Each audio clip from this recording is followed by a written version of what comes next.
6 o'clock. First up, I call this meeting to order. Will the clerk please take the roll? Mr. Picard? We couldn't hear you real well there, Lisa. Mr. Picard? Oh, here. Mr. White? Here. Mr. Coots? Here. Mrs. Wagner? Here. Ms. Trier? Here. Thank you. All right. Next up, the minutes were sent out in advance. If there are no corrections needed, I would entertain a motion to approve the minutes of June 10th. Motion to approve. Second. All right, it's been moved and seconded to approve the minutes. All those in favor of approving the motion, please say aye. Aye. All those opposed, please say nay. The minutes have been approved. All right, moving on to item 4. This is a time where we open up the meeting for questions and public comment. Is there anyone online or in person that would like to comment? No? I have no one registered online. All right. Moving on to item number 5, the director's report. Thank you, Board. The departments have been very busy in the last month and a half, and I'll give you some examples of what we have been doing. Slide. Slide.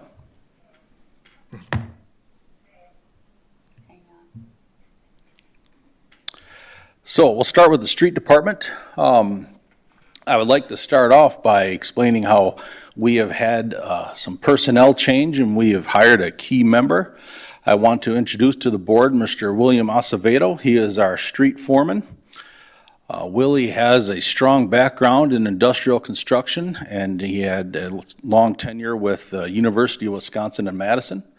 And so we are very glad to have him. The last 2 months that I've been working with Willie have been very exciting. He's just taken charge, and we're moving ahead very strong, in a very strong position now. Some of the key things we've been doing the last month and a half has been patching. Here our crew is saw cutting out areas that we are going to remove and be replacing with asphalt. Slide. Here they're on Lake Street. We had a manhole that was shifting. So this was an emergency repair, but this is another area that is going to be receiving some chip sealing, and we're doing some patching here. Slide. And slide. And slide. So we also have been doing some clearing of our watershed. Lake Mills has many miles of storm sewer, and we have to send that water somewhere. This is a challenge that every municipality has. This is one area that to the north that we have a detention pond. This is Otter Pond up there, and this is our detention pond, retention, where it's sort of a decanter. The water will come in off of this shed area with the various pipes ending up here to these end sections, and the water will sit, and then as it starts to rise, it will flow into Otter Pond. Now, we received some calls during some rainstorms that the cul-de-sac here was flooding. So Willie and I investigated, and with that investigation, we found that over the years, this area had filled up with sediment, so the water had no place to go and instead was backing up here. So Willie got his team mobilized, and we started to clear and grub this area and then do some excavation in order to create some flat space for the water to pool again. Slide. And this was the beginning of that process. It had overgrown. There were cattails. Over by Otter Pond, this is a DNR protected area, but we have a permit for our retention pond, so we're able to do this work. We did coordinate with the DNR eventually, but slide. But this is the team clearing and grubbing the area. Slide. Slide. And slide. And this gives us a place to send that water. This is the end section here. It's kind of hard to notice that, but we ended up hogging out this area here in order to create a place for the water to go. Slide. And slide. And then we reseed the area and we put in these filter socks, wattles here. So any runoff from the parking lot or any rigid space can filter through there, and sediment can build up and get caught there instead of flowing into our wetlands. Slide. And that's just another picture then of the finished product. This is our retention pond back here, and this is the flow into Otter Pond. And so this is a very key component, element of what Streets does. You don't see them doing this kind of work often. It's normally behind buildings or off in the brush. But this, if we do not keep up on this, then you're gonna see water ponding in our streets and your homes. And so this is a very important job for the street department. Slide. Another important job. So this actually started out as an electrical problem. We had what's called a ground fault. So when you have wires, your electrical lines going underground, it's hard to spot when there's a break or a melt or a fault. And what had happened from this point to this point, there's the ground line went underneath these driveways, which was unfortunate because the fault was right there. So we had to call in the street department for help. They came in and removed these sidewalk panels. And then the electric line team came in and rerouted from this joint here through the open now sidewalk to this joint. But it was important that the street department was able to help so quickly. You'll see one fella, he's doing the saw cutting, which is back-breaking work, and then they're coming in and removing the panels. Slide. Slide. And slide. Now, these two poor fellas are part of our alignment team. They came out that night when we had the fault, and they were looking in this field in the dark with their flashlights, but they ended up kicking a hornet's nest and got stung multiple times. But we did eventually find the fault, so. Slide. Segueing into the electric department. Slide. So this is a service upgrade. I forget the name of this company. It's across from our substation. Soda something. I'm sorry. Simply Soda? Simply Soda. Thank you, Susan. We are installing a service upgrade. This was a 300 amp transformer, but the company was asking for more power. So we are switching this to an 800 amp underground 3-phase service. And that's what they're doing here. They've already installed the basement, and I'll show you that in another picture, and now they're installing the cabinet. Slide. Slide. So here Austin's our foreman. He has the basement here. The lines were being moved. They originally were on this pole. They're now underground. You can see the bit of a trench there. And he's then going to install them into the transformer and then hook them up so they can go into the building. Slide. And this is Austin doing just that with the incoming lines.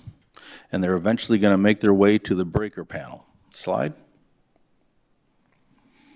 This is Austin, our foreman lineman. This is Lucas, one of our top linemen. And this is our apprentice, William. Oh, and in the background, you can see our meter technician, Kennedy. She's prepping the breaker box. Slide. And that's Kennedy hooking this up, actually. Slide. And this is the finished product. Slide.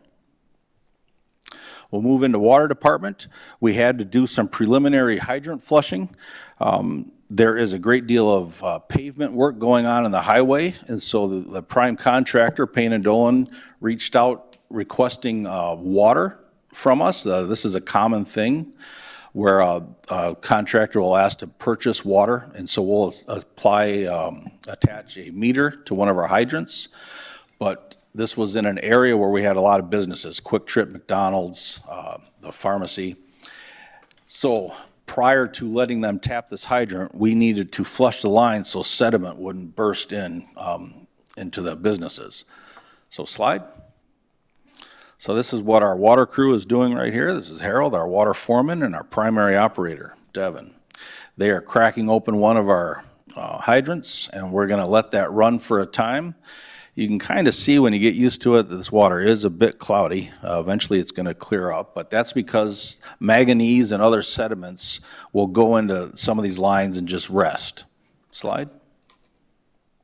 And Devin's taking one for the team here, getting very wet, and I was standing safely at a distance. Slide. And slide. Now, this is another service that our water department performs. We are out here in Brookstone. The electric crew is installing some new service lines. We're getting ready for another development expansion. But Devin, our water operator, is out here because we have a water valve here that he came out to locate for us, and that's what he's doing. And that's a vital role. We actually also have the wastewater team here finding one of their lines too. But the last thing you want to do is hit existing underground utilities, so we'll often have 2 or 3 different crews out there field verifying where their utility lines are. Slide. And this was another service that the water department's been performing. This is actually on Milton Street. They've been doing a lot of quality control, making sure that the water delivery remains constant while we disassembled the existing water line. And then he also stayed on site a lot, along with our foreman, Harold, making sure that the quality product was being installed. Slide. And this is an example of that. Now I'm going to show you another slide in a little bit, further explaining how we maintain water service to the homes on Milton Street as we install the new line. Slide. So the wastewater department's been busy. They've been working on one of their clarifiers, this one right here, and they've been doing some pretty cool system repairs that I'm going to show you a bit of a video of. Slide.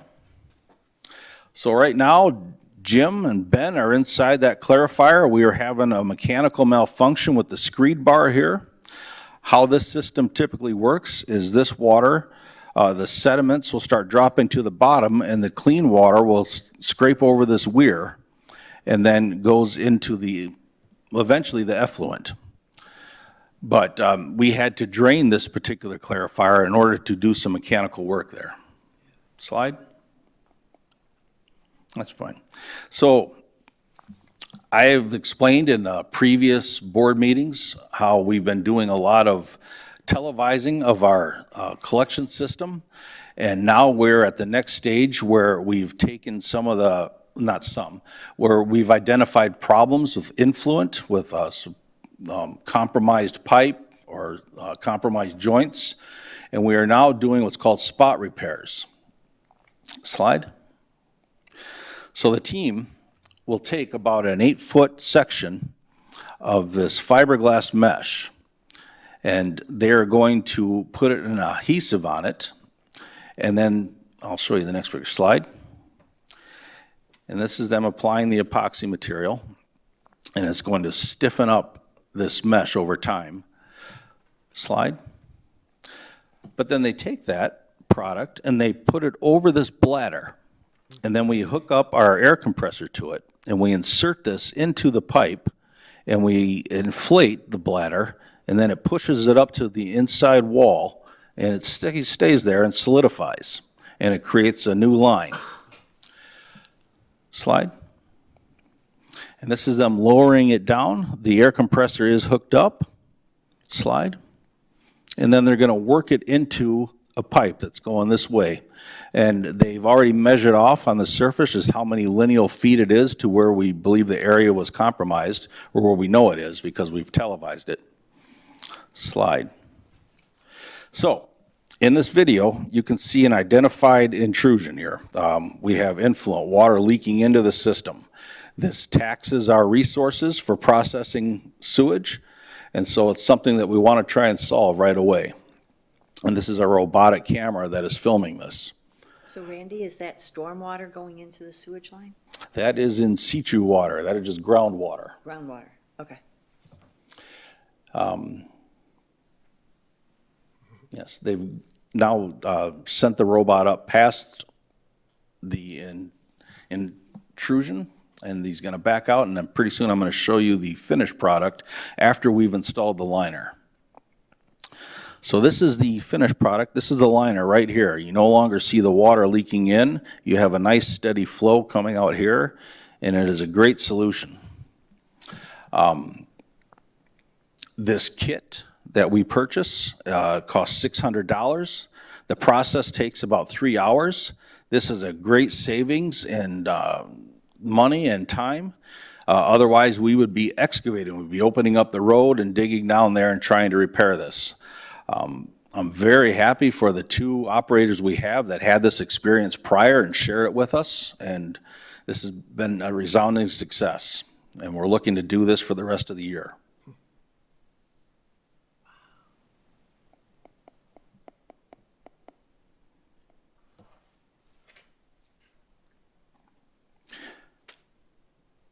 You can go to the next slide, please, Dave. Now, we have a big project going on, as everyone knows, on Milton Street. And I'll start explaining where we're at with Milton. Slide. So this is Milton, looking west. Looks like a bit of a war zone. Those poor people have been suffering trying to navigate through all this. But currently, right now, we are done with all the utility work underground, the sewer and water. We are working on electric now with directional drilling, and we are starting the road work, building the base up. Well, most of the sidewalk has been removed, and we're starting to build the base for the sidewalk as well. Slide. I have from time to time, if we've had some obstructions on Milton, where, like, say, an open cavity, I've been posting this on our website, just warning people, especially over the weekends, where to avoid and where to be cautious if you're going to travel on Milton. Slide. Now, this is how we've maintained water to all the residents, to the 19 different residents. We put this PVC PEX tubing onto the hydrant. This line is branching off to the other side of the street, and this line here is going to go all the way up and then lateral to each individual house. Slide.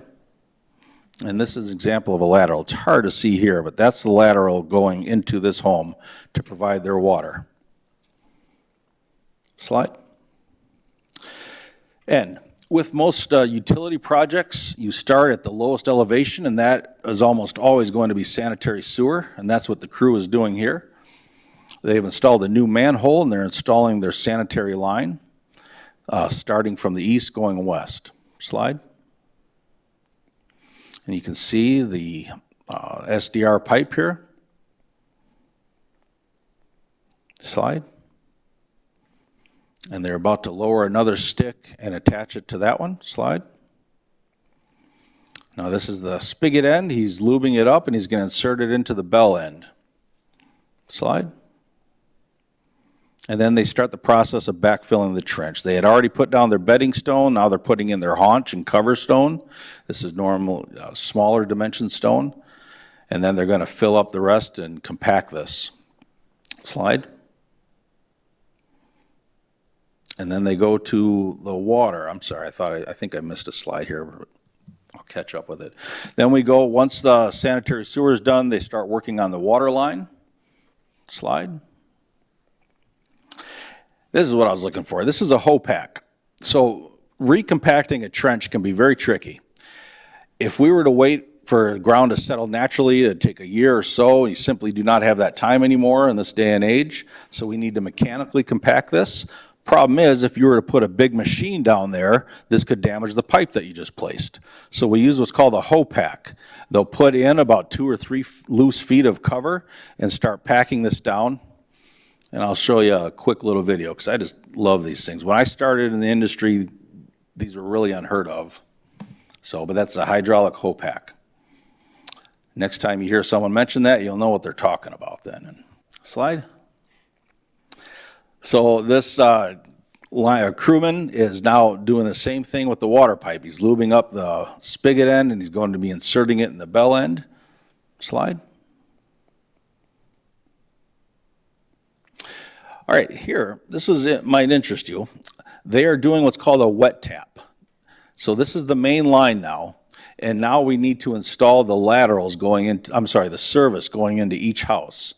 And so he is going to put a bracket on here, slide, right there. They put the bracket on, and then, once this is secure, they're going to attach the drill to this bracket, specially made for this process, and core a hole out of that line right there. And then they put their corp valve on, and then that's how they deliver water to each house. Slide. He's putting the corp valve on here. Slide. And then once he's done, he's gonna drill that, water will start coming out, they'll turn off that corp valve, and then they're gonna hook this hose up there, which is already hooked up to the valve going into the home. So these are the water boxes you'll see at the edge of your property. Slide. And this is another example, this is an example of the HOPAC. If you can hit play, Dave.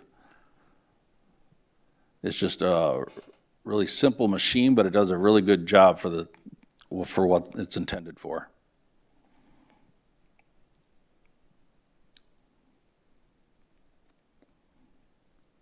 Slide. We have partnered with the Jefferson County. Twice a year, we'll do electronic recycling, and they use our facility on a Saturday. It's a very popular event. Slide. And you'll see they'll come in here, set up their various boxes. Traffic will start queuing up out on Industrial Drive and come around our parking lot from the back and then exit out the front. But this lasts about 6 hours during the day. Slide. And that's just what's happening here. Cars come in and they drop off their appliances and pay a small fee. Slide. And that is my report. Upcoming, very soon, we will be doing chip sealing. We will be posting messages to all those roads or neighborhoods that are impacted. After that, there's going to be mill and overlay. That's a little further down the road. Dwayne and I are still working with Willie on schedule for that. For the yard waste site, we are scheduled to have the gate installed at the end of this month. I will pretty soon start posting online the process that's going to be involved, involving the key cards, be giving everyone instructions. And I have no date right now for when the cameras are going to get installed. I'm still working on that, trying to get a contractor in. But are there any questions?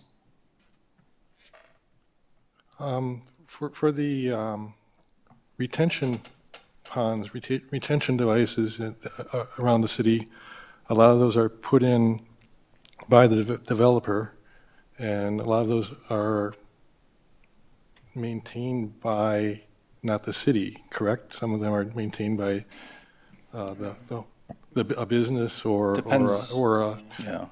homeowners association, correct? It depends if it's a regional facility or if the facility is built for the purpose of the development. So in general, each development is required to maintain their own stormwater within their property. And so then they may have retention or detention basins on their property in which they maintain those moving forward. There are throughout the city regional areas in which multiple properties are or portions of the city are draining into that area, in which case we typically maintain ownership and maintenance of those.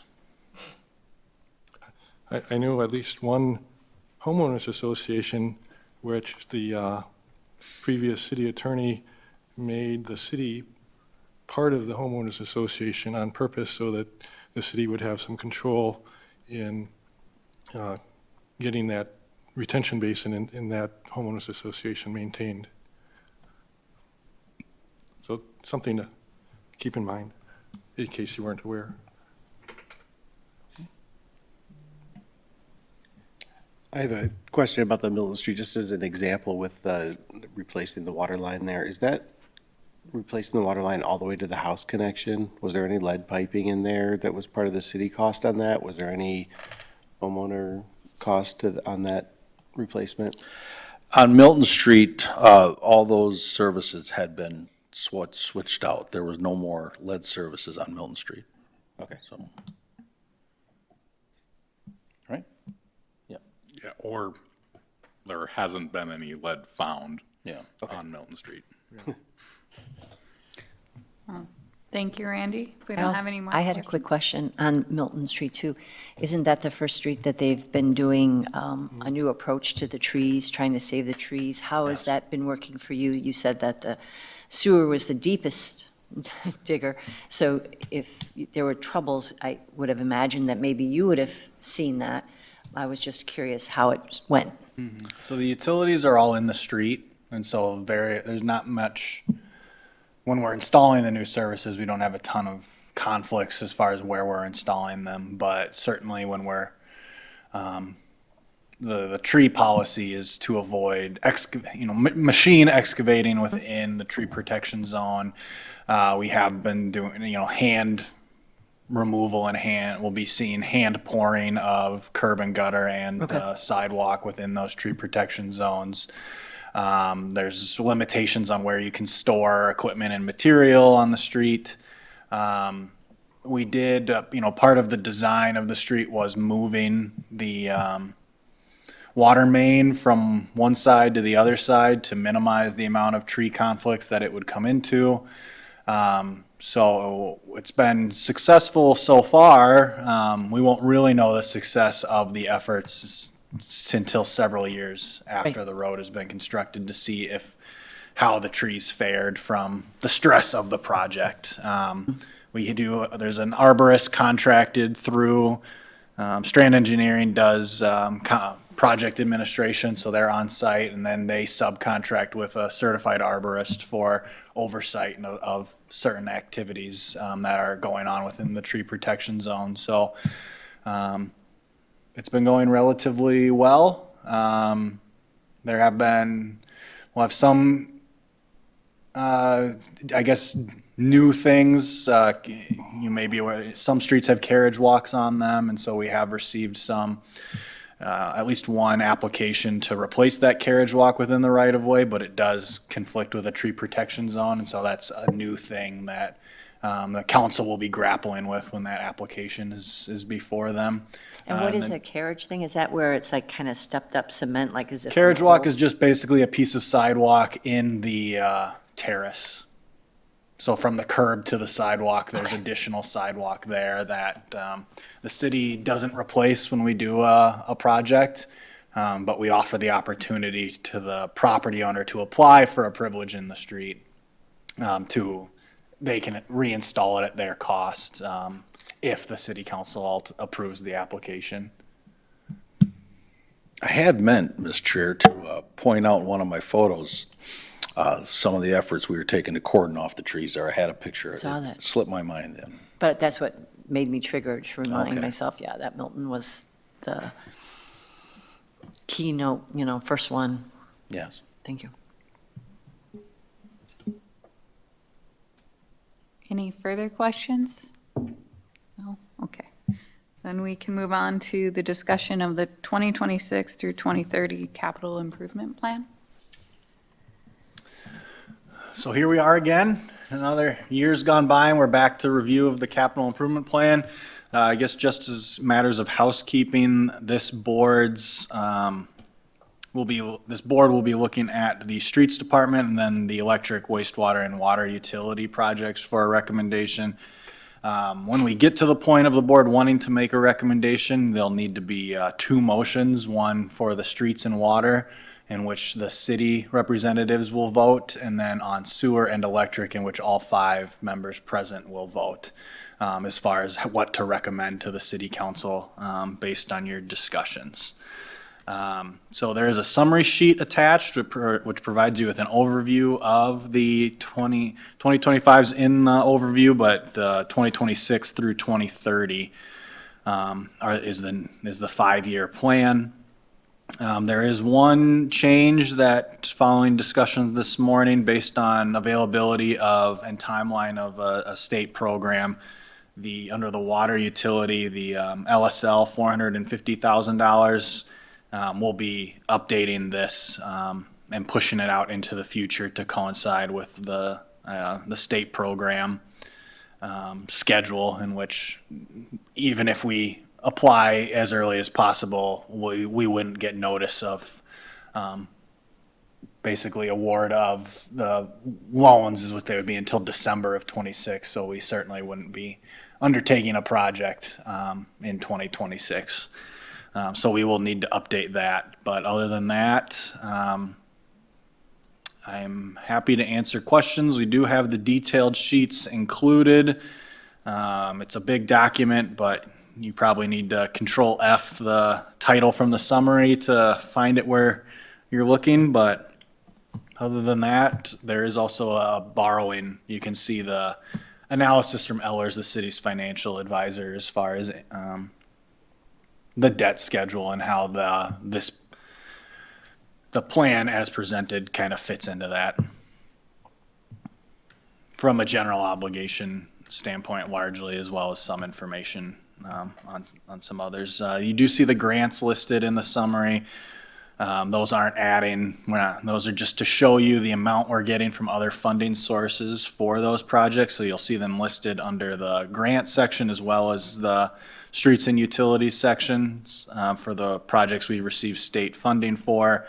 And then under special assessment, those are funded through special assessments from the property owners and are not funded from the general taxpayer.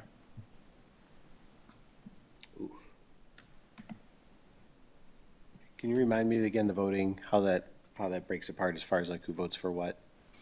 The town representative votes on matters with electrical and wastewater because those are it's in the city, the utility service area. And so there's the former Rock Lake Sanitary District that the city took over in the 90s. And then the electrical utility service area stretches into the town as well.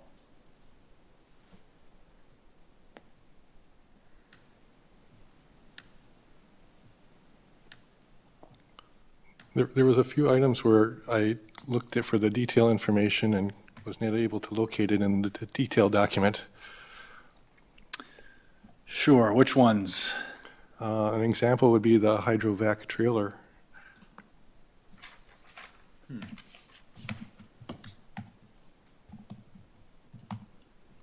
Randy, if you want to start by explaining what the hydrovac trailer is?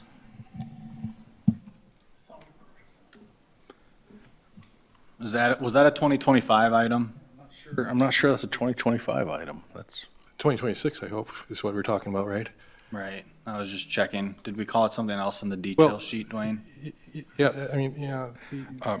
Can you help me out on what page you're finding this? So first of all, well, let's go here. No, the hydrovac trailer, so the first column you see is 2025, that still is listed. Right. We did purchase that this year, which is why you don't see a detail sheet. My bad. Would you like a description of it, Mr. Picard? No. It's a cool item. So just to explain, we kept 2025 in the overall summary to show the dollars that were expended in this year's budget as a comparison to your future years. But in general, you're looking at 26 through 2030 tonight. Nick, I had like a general question. It seemed like some of the prices of the streets were much higher than if you looked at Lakeshore Drive, and you saw Lakeshore Drive, a modest amount, a couple years out, modest amounts, it's not up in front of me, but like 20K, whereas another street that was smaller and a little less sensitive was a considerable sum of money in a single year. So I was wondering, are you anticipating a long time to get through? So there's a number of projects. Typically, a typical street project, we do the design in the year prior of construction. So you'll see a dollar amount in the year prior and then a large number in the year Right. that construction will happen. There's a couple projects in the CIP that we anticipate either through funding or through potential property acquisition or long-term planning requirements.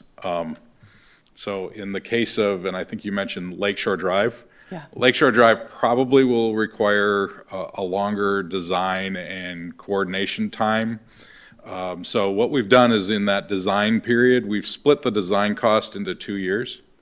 And so what you're probably seeing, I think what you're asking is, in 29, you're seeing a small amount. In 30, you're seeing a small amount.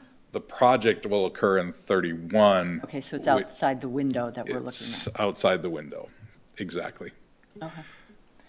And then again, also, I was just kind of curious, there was some good amount of money put in for Sandy Beach, the parking lot at Sandy Beach, and I was just kind of wondering what the plans were there? We don't know what the plans are yet, so that's gonna be a malleable number as the council decides how to move forward and timeline Just on like a when. placeholder, at least this much is what we're expecting, but, Depending what the council decides. If they want to redo the parking lot, that's our estimate on it. But the year in which it occurs and if it occurs, when it occurs, none of that is decided and it has not yet been designed. So it's all just estimated numbers. oh, The numbers that are in the CIP plan generally follow what was presented at the April council meeting. Again, as Drake just mentioned, that hasn't been completely approved, so we're using that number from that presentation as a placeholder in the CIP, with a minor exception. and just because I don't understand the language, what does it mean when it's a conversion? Sandy Beach Road conversion, Pope Street conversion, A change in electrical service. okay. Typically likely means that that the electric department is looking to convert from overhead to underground. Thank you. Randy, would you agree? Completely agree, yes.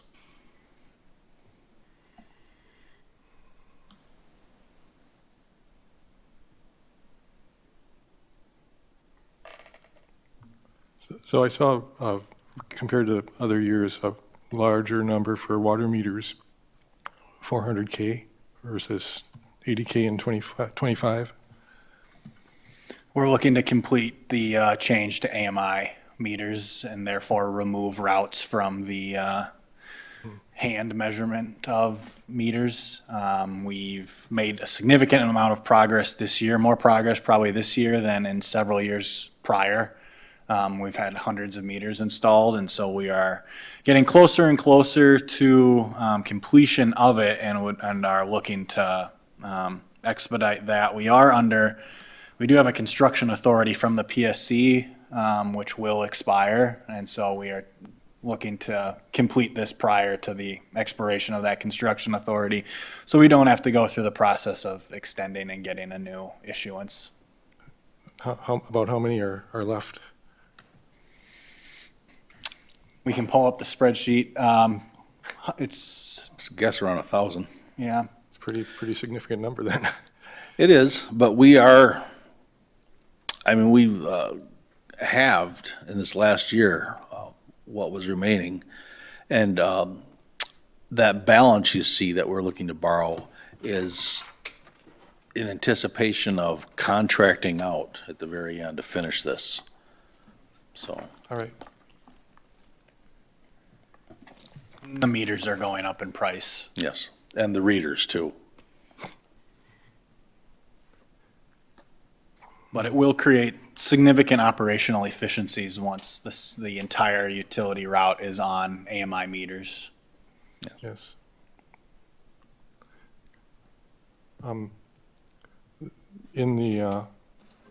There's a computer server that's divided between 4 different departments. The detail sheet says that the total cost of that is roughly $26,000, but each individual says 11.5K. Is over 40. Could I ask which item again? I'm The sorry. server. Servers, Oh, the servers.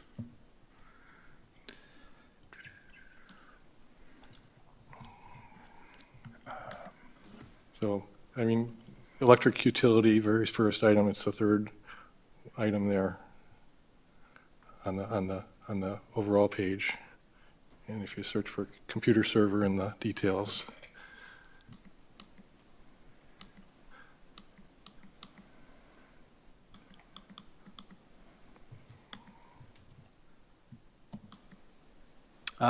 I know the total cost of the project is $46,000, so the 11.5 per is correct.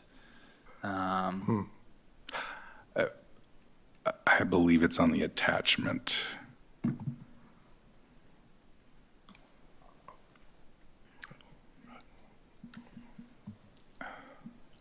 I thought the 25 was a more appropriate price for computer servers. Drake, you had forwarded two quotes. They're attached. In the description, there are two attachments. Yes. They are two quotes that were recently provided. One is for 8,000, and I believe the other one is for 31, Yeah. with some minor inflation number to next year from that. And we can provide those attachments if they're not They are there. linking for you. But I was able to click. Yes, they did link. But the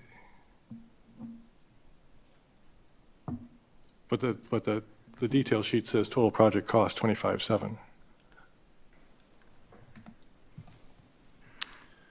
And can you explain where you're seeing the 25.7 so I can correct it?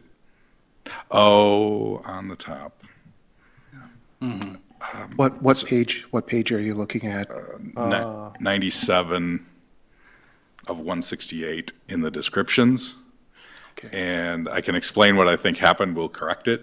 The 40,000 is correct. The 25.7, there, I copied another server project that was going to go for the police department. I believe the police department server was 25.7. I copied the description when we created this item, and I failed to correct that total project cost. So as noted, I will correct that column. Okay. In fact, I thought it automatically,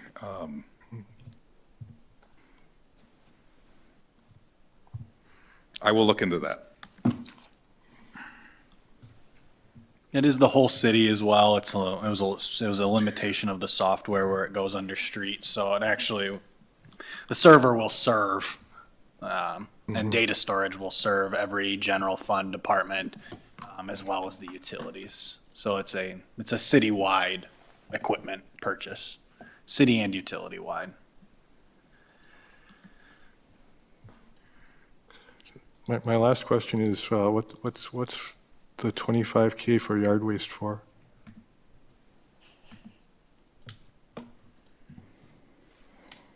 Unless I got the year wrong again. Is that in 2025? Yeah, I better double check. Yes, it is. Another my bad. No, that's Thank you. okay. All right. Good questions. I'm take still looking another for the 25. server answer for you. I think you answered it, didn't you? I think you're correct. Oh, you're just trying to figure out for sure where you got that other number from, aren't you? Where that number came from. It's okay. We don't need to know that detail. On this picture, can you see where that is? Is that like on the beach? So we don't actually have jurisdiction over park stuff here at this board either, so. But this is the sanitary. Oh, It's the lift the station. station, oh, yeah. So I was just curious where that's located. It's a low part there, low part of the city. Yep.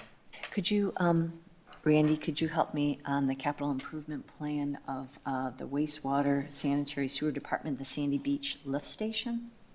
Page 139? It's this, yeah, page 139 in the detail. Do you see? So there's a lift station that is housed within the park. Yeah, so I was just curious, I was looking at that little map. So is that the lift station for the manufactured homes, or is that the lift station for everyone on Sandy Beach Road? Does serve the manufactured home, but it also serves a larger area within the city as well. Actually north, I think.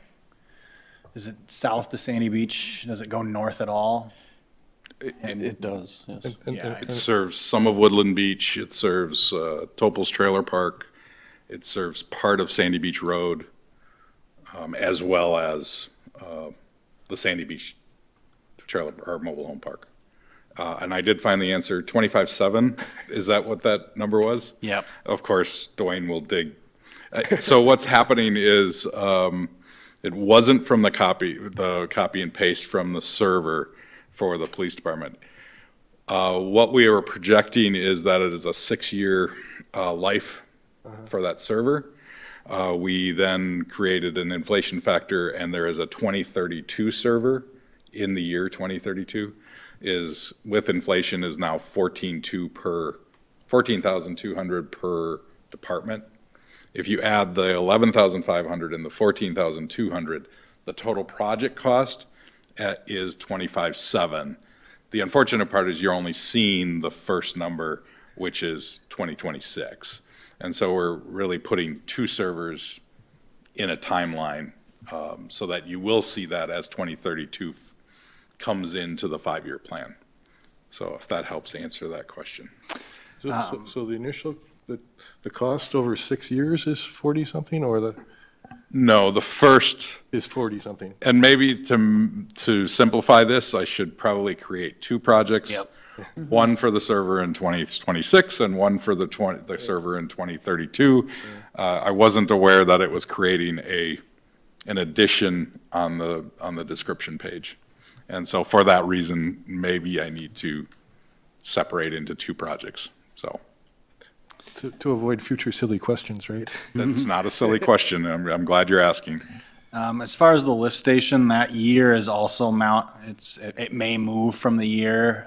We will attempt to coordinate with any other projects within the park as best as possible because of the disruption that goes on during it. So depending on what the city council chooses to do with the mobile home park, chooses to do with the parking lot, chooses to do with any park improvements, the lift station does need to be replaced, but our utility staff believes it can continue on until 2027, which may line up better, and we will do so if we don't do another project in Sandy Beach in 26. So that could move into the future as well and could change. So Sandy Beach, there's a lot in the air on Yeah. Sandy Beach because no redevelopment plan or decisions on different components within the park have been decided yet.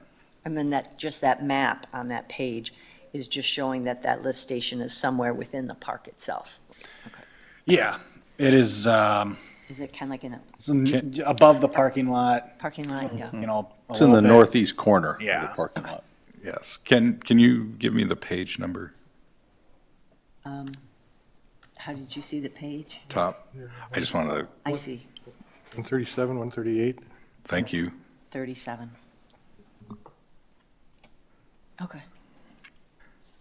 The station has reached its lifespan and because that is such a strategic area. And the last thing, well, we go to great lengths to prevent any kind of spillage or overflow in that area, Yeah. so. Absolutely. So that drawing is from the 2004 sanitary sewer report.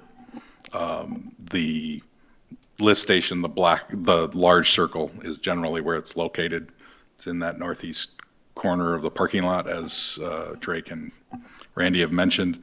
The shaded area is the area that is served by that lift station.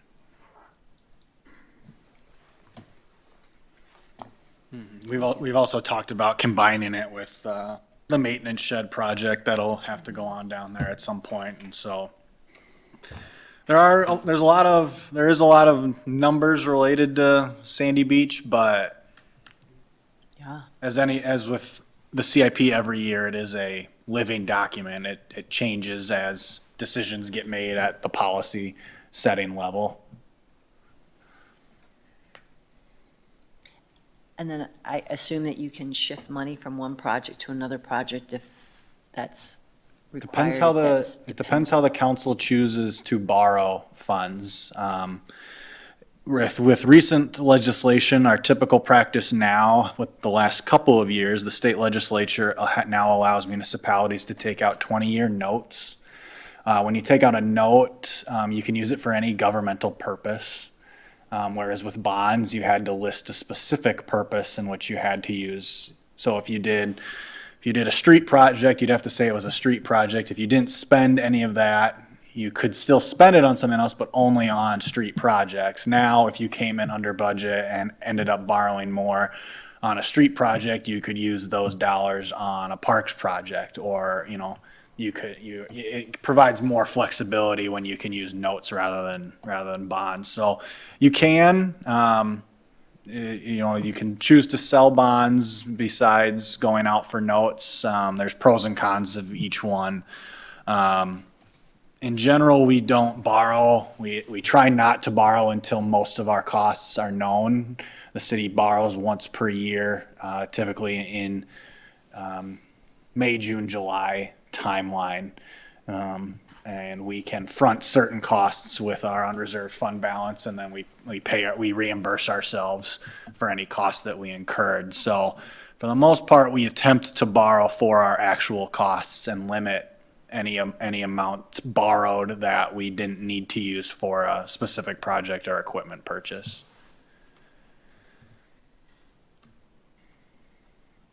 We can also do local borrows. Not everything has to be rolled into our large borrow during the year. We can go to local banks and receive quotes on a loan of a certain size from them, which we have done in the past for our smaller items, or if we needed a bridge, or a decision on a project was delayed until past our typical borrowing time. We have flexibility on securing funds. So we do our best not to borrow when we don't know that those dollars are needed. Makes sense.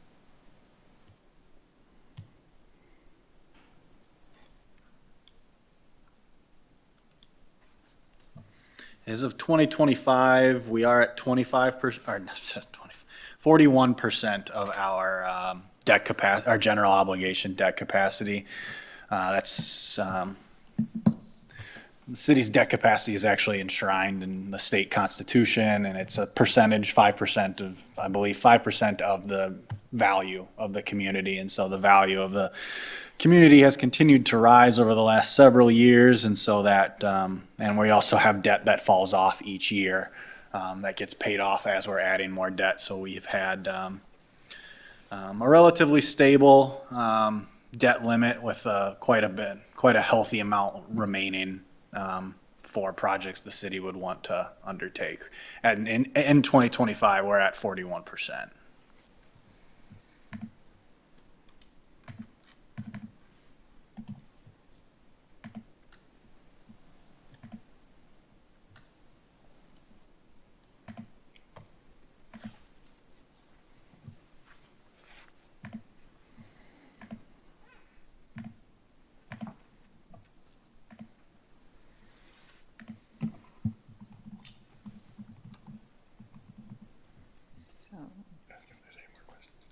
Do we have any more questions?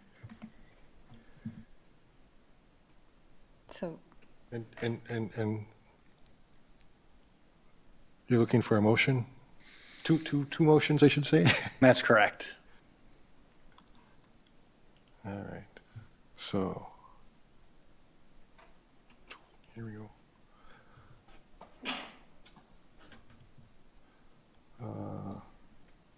All right, I'll start with I'll make a motion to recommend to the city council the 2026 to 2030 capital improvement plan for wastewater and electric. I'll second.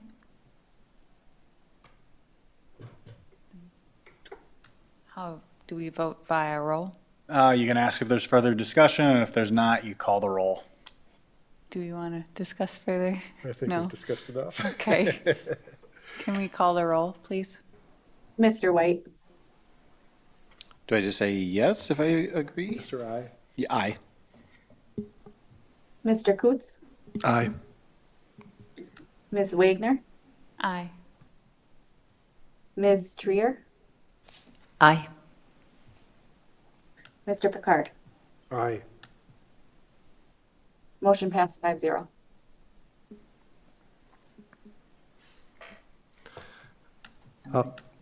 I'll make a motion to recommend to the city council approval of the 2026 to 2030 capital improvement plan for streets and water? Is that it? Streets and water. I second. If, Further discussion? any further discussion? Can we call a roll on that too, please? Mr. Coots, Aye. Mrs. Wagner, Aye. Mr. Picard, Aye. Mr. White.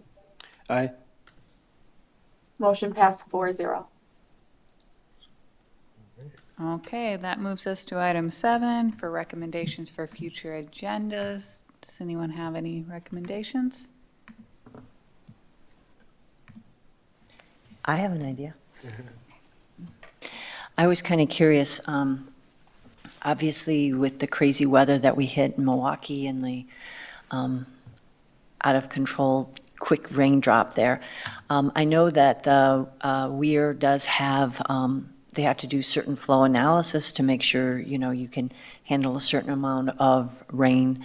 And I'm kind of wondering when, if the city has ever done something to anticipate what kind of, where the flooding could happen, if, like, for example, would it happen mostly in the mill pond if the dam started to back up, and then whether or not there's any value in hardening the shoreline as you go underneath the city to the city hall and then down towards the fish hatchery, if that would in effect help in a deep flood situation or not, maybe not at all.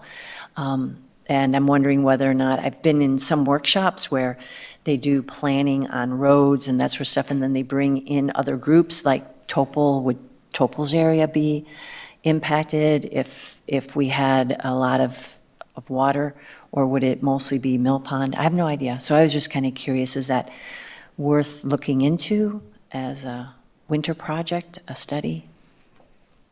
Just a review? So the DNR often does their floodplain studies that we use when we're doing planning for roads and bridges, and we will design those based on a 100-year flood average. My office has not done any study like that independently, but typically we rely on state information for that. Yeah. Or I wonder, can you take the 100-year flood, since that seems to be happening fairly regularly with other communities, and then just see if you could run the numbers a little bit higher and see what would happen?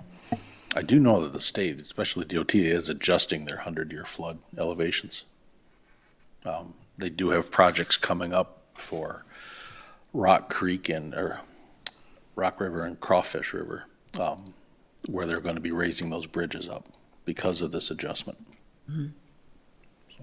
We would we likely couldn't perform such a study with in-house staff, so we would probably need a 26 budget initiative for the council to approve some resources to look at either, emergency planning, risks, risk areas, something of that to identify potential mitigation efforts, if any are warranted in areas. So I think that's probably something we would have to go out for assistance for, which is likely above what our, standard planning and engineering operating budget is. And so we probably could find someone to help us with it, but we would need some dollars to bring it to something consumable, I think.